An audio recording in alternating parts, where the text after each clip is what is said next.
தமிழக மக்களுக்கு வணக்கம். நான் கிராமத்திலிருந்து பேசுகிறேன். சமீப காலம் அந்த சோசியல் மீடியாவில் ஒரு ஜோதிடர் பற்றி இன்னைக்கு பிரபலமாக பேசப்பட்டு வருது. அவருடைய பேர் தான் ரத்தன் பண்டிட். கண்டிப்பாக நிறைய பேர் கேள்விப்பட்டிருப்பீங்க. அதாவது இந்த எலெக்ஷன் ரிசல்ட்டுக்கு வர்றதுக்கு முன்னாடி இந்த ரத்தன் பண்டிட் என்பவர் யார், எவர், என்ன ஏதுன்னு தெரியறதுக்கு வாய்ப்பே இல்லை. என்னைக்கு ரிசல்ட் வந்து நம்ம விஜய் அவர்கள் சிஎம் ஆகிறாரோ அப்போ இருந்து ரத்தன் பண்டிட் என்பவர் ஒரு ஜோதிடர், இன்னைக்கு அவர் சொன்னது மட்டும்தான், அவர் மட்டும்தான் சொன்னது நடக்குது. அதாவது நல்லா நோட் பண்ணிக்கோங்க, அவர் மட்டும் சொன்னது தான் இப்போ நடக்குது. அவருடைய கருத்து கணிப்பு கரெக்டாக இருக்குது.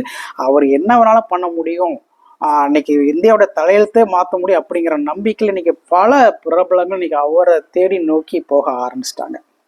இப்போ இந்த வீடியோ நான் ஏன் இந்த வீடியோ நான் பதிவு பண்ணுறேன் அப்படின்னா, அதாவது விஜய் அவர்கள் இதுக்கு முன்னாடி ஒரு பிரைவசி ஒரு தனி மனிதர், ஒரு ஹீரோ அவருடைய வேலையை பார்த்துட்டு இருந்தார். இப்போ அப்படி கிடையாது. மக்களுடைய நம்பிக்கை இன்னைக்கு உடைய ஒரு முதலமைச்சர். அப்போ வாழ்க்கையில் நம்பிக்கைன்னு ஒன்று இருக்கலாம். நம்பிக்கை தான் வாழ்க்கையே ஆயிடக்கூடாது என்பதற்காக தான் நான் அந்த பதிவே பண்ணுறேன்.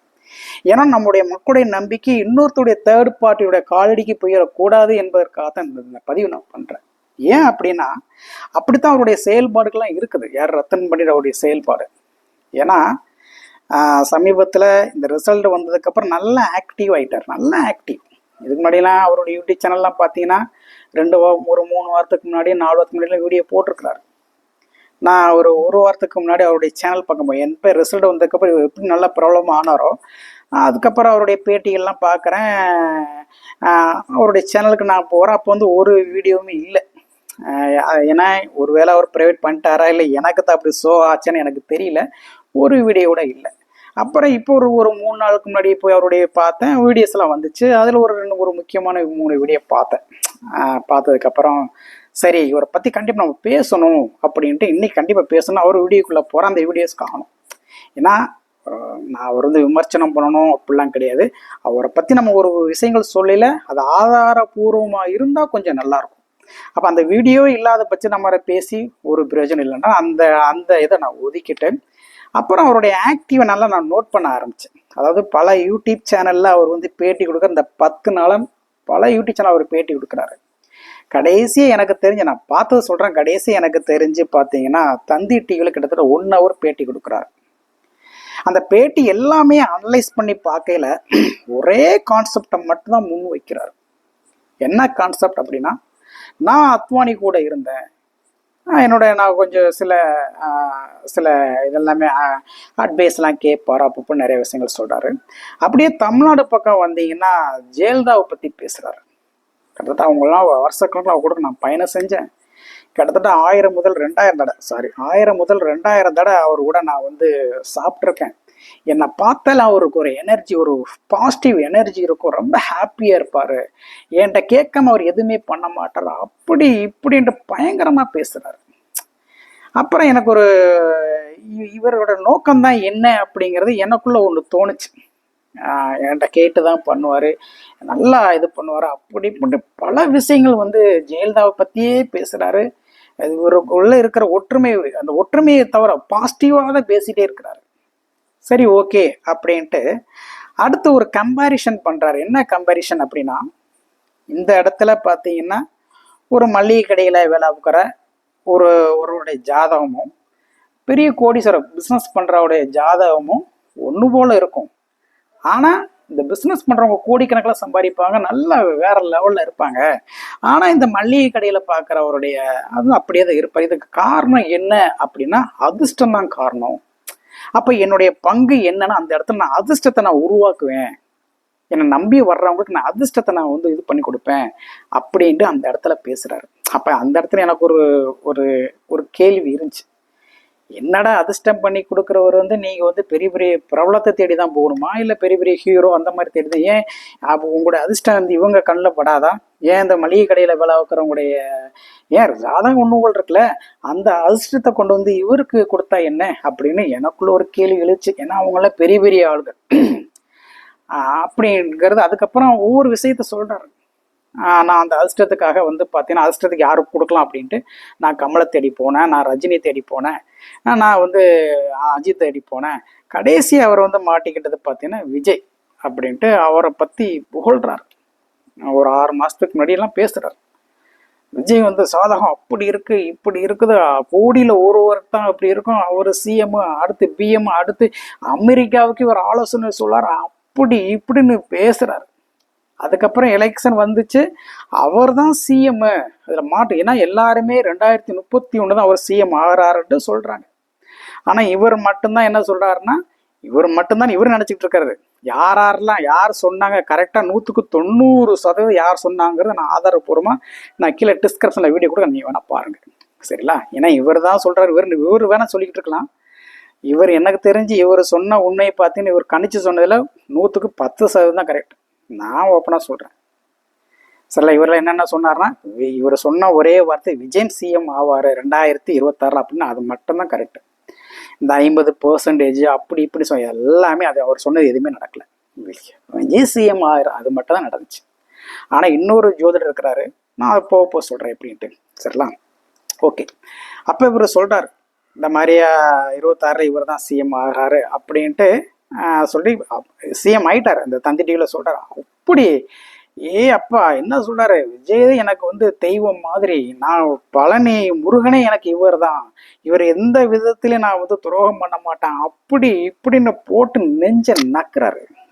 அப்பா அவருடைய ஒவ்வொருடைய வாய்ஸும் சரி, அவருடைய, ஏன்னா இவர் எல்லாத்துக்கும் ஜாதகம் சொல்றாருல, இவருடைய ஜாதகத்தை நான் வந்து ஜோசிக்காரன் கிடையாது, பட் இவருடைய அந்த வாய்ஸ், இவருடைய மூவ்மெண்ட், இவருடைய அந்த ஆக்டிவிட்டிலாம் நல்லா செக் பண்ணி பாருங்களேன்.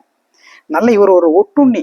அதாவது ஒட்டுண்ணி எப்படின்னா, பிறர், அதாவது இந்த ஒட்டுண்ணி அப்படிங்கிறது பிற உயிரியை சார்ந்து வாழ்றதான் ஒட்டுண்ணி.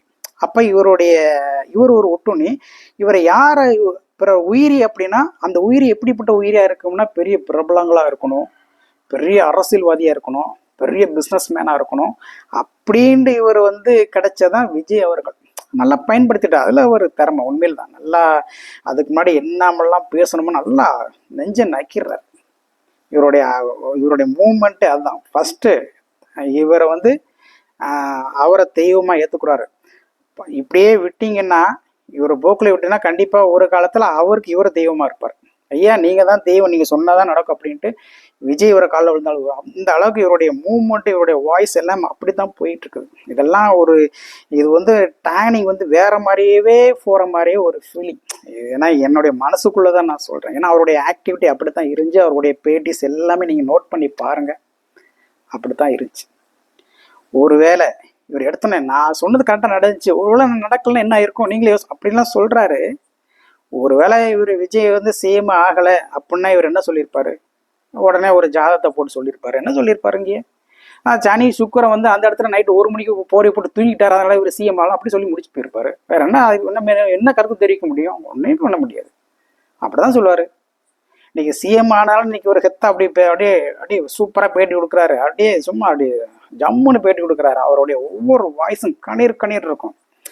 அப்படியே என்னது அவரை அதாவது பேச்சு திறமை, நல்ல பேச்சு திறமை. அவரை நல்லா பேசி நம்ம வலைக்கு கொண்டு வந்து நெஞ்ச நக்கிடுவார். அந்த மாதிரி ஒரு பேச்சு இருக்கும். ஆமாம், அதனால தான் ஒரு சிஎம் ஆனாலும் நீங்கள் ஹெத்தாக இருக்காரு. சிஎம் ஆள் என்ன பேசியிருப்பாரு நீங்களே யோசனை பண்ணி பாருங்க. ஏன் நீங்கள் வந்து சொன்னீங்களே இப்போ சிஎம் ஆகலையே, அப்போ ஏன் அவர் என்ன சொல்வார்? அன்னைக்கு சனி சுக்கரன் வந்து நைட்டு 1 மணிக்கு போரியப்படுத்தி தூங்கினால தான் அவருக்கு வந்து சிஎம் ஆகிற இதே போச்சு, அந்த ஜாதகம் வந்து அப்படி ஏதாவது ஒரு உல்ட்டா அடிச்சு இன்னைக்கு எஸ்கேப் ஆகிருப்பார்.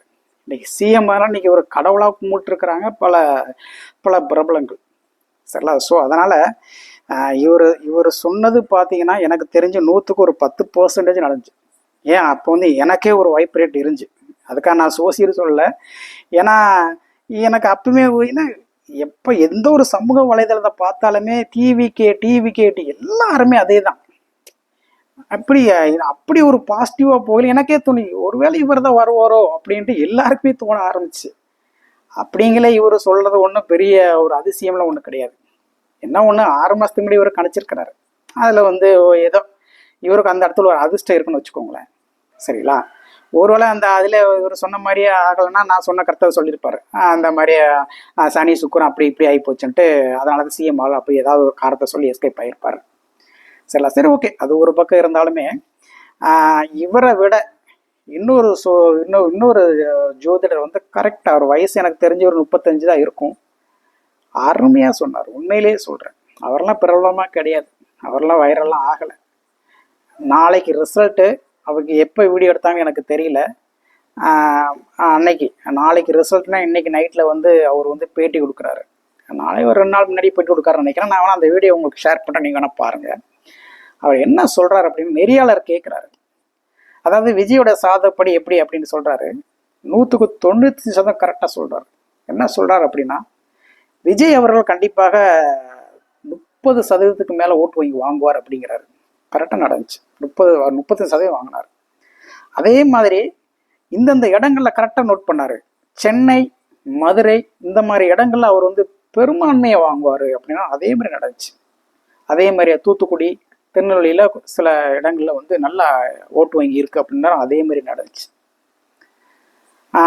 அதே மாதிரி ஒன்று சொன்னார், கை கட்டு ஆட்சி தான் நடக்கும் அப்படின்னாரு. கை கட்டுனா தொங்கும் ஆட்சி, அதே மாதிரி இப்போ நடக்குது. அவர் இப்போ இந்த இடத்துல நான் ஏன் 100க்கு 95 கொடுக்குறேன் அப்படின்னா, விஜய் தான் சிஎம் ஆவார் அப்படிங்கிறது அவர் அந்த இடத்துல எதுவுமே பதிவு பண்ணல. சரிங்களா? அவர் சொல்லியிருப்பாருன்னா கண்டிப்பாக 100க்கு 100% நம்ம கொடுக்கலாம். அந்த அளவுக்கு கரெக்டாக கணிச்சு சொன்னார். அதே மாதிரி அந்த நெறியாளர் சீமானை பற்றி கேட்குறாரு.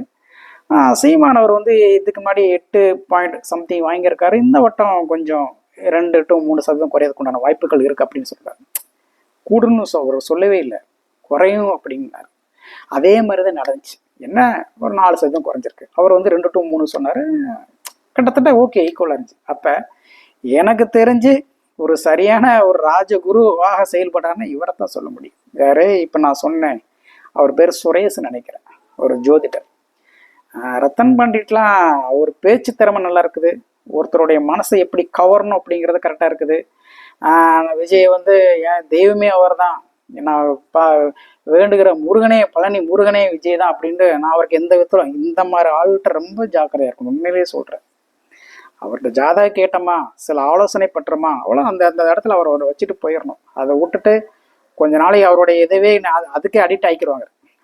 அவரோட பேச்சு தரம் படுத்து அப்படித்தான் இருக்குது, அடிக்ட் ஆகிக்கிடுவார். கடைசி அவரை காலில் விடுற மாதிரி இருக்கும். அவர் தான் ஆட்சி, நமக்கு அவர் தான் ஆட்சியே பண்ணுவார். அவ்வளோ ஒருவேளை அப்படி நல்லா ஆட்சி பண்ணிட்டாருன்னா சந்தோஷம் தான்.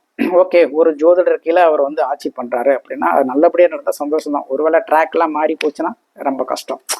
ஸோ அதுதான் கொஞ்சம் இந்த வீடியோ பதிவு பண்ணும் அப்படின்ட்டு இது பண்ணேன். ஏன்னா அவர் விஜயை பற்றி நல்லா வல்லவர், நல்லவர், ரொம்ப புகழ்றாரு.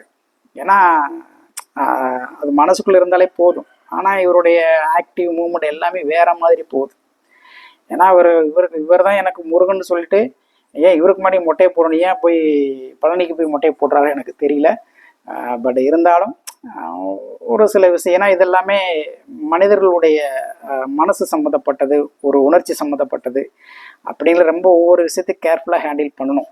ஏன்னா சமயத்தில் பார்த்தீங்கன்னா அவருக்கெல்லாம் அந்த இதெல்லாம் கொடுத்தாங்கன்னு தெரியும், நிறைய பேர் கேள்விப்பட்டிருப்பீங்க. அவருக்கு வந்து பதவி கொடுத்து அப்புறம் அந்த சட்டமன்றத்தில் ஒரு பேசும் பொருளாகி அதுக்கப்புறம் பறவைலாம் பதவி இந்த வாபஸ் வாங்கின கதையெல்லாம் நிறைய பேர் கேள்விப்பட்டிருப்பீங்க.